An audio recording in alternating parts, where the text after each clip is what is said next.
Hi everyone, and welcome to A&P with Dr. O.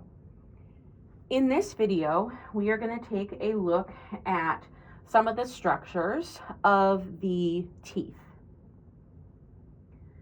Now this is going to be a molar. The reason I know that is because we've got 3 roots here, and you can see this third one in the back.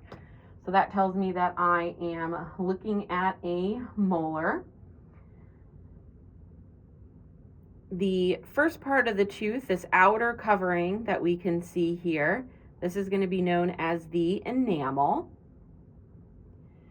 And that's going to be followed by a bone-like substance known as dentin.